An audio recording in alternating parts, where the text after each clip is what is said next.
And we talked about this before when Obamacare was actually passed and the Americans for Tax Reform put out a statement last year. And our friends at CNSnews.com have reminded us. Let me tell you all the tax increases that Obama has put into the law. You ready?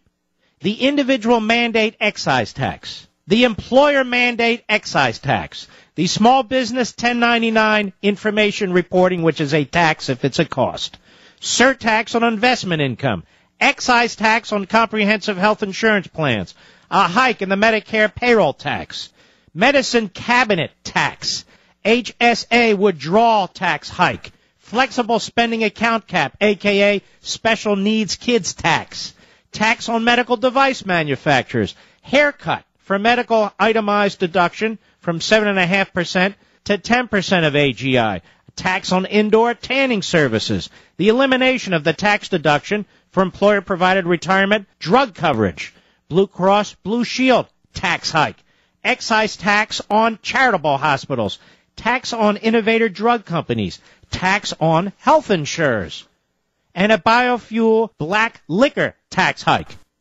Now let's turn to the second part, that he lowered taxes.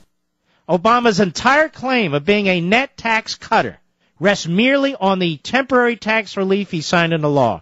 The tax increases Obama has signed into law have invariably been permanent. In fact, Obama signed into law $7 in permanent tax hikes for every $1 in permanent tax cuts. Over 90% of the dollar value of the tax cuts Obama signed into law are only temporary. 100% of the increases are permanent.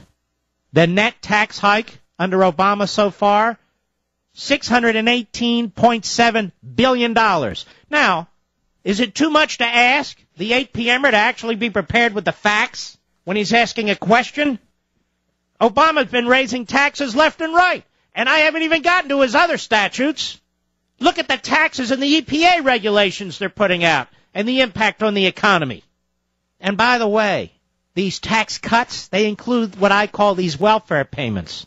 That is, payments to individuals who don't pay taxes.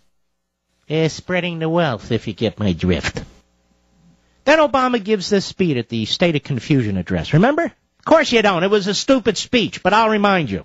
We got to really address this deficit, he says.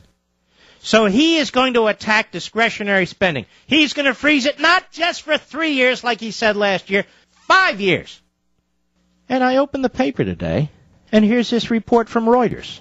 Vice President Joe Biden announced an ambitious $53 billion U.S. program to build new high-speed rail networks and make existing ones faster over the next 6 years.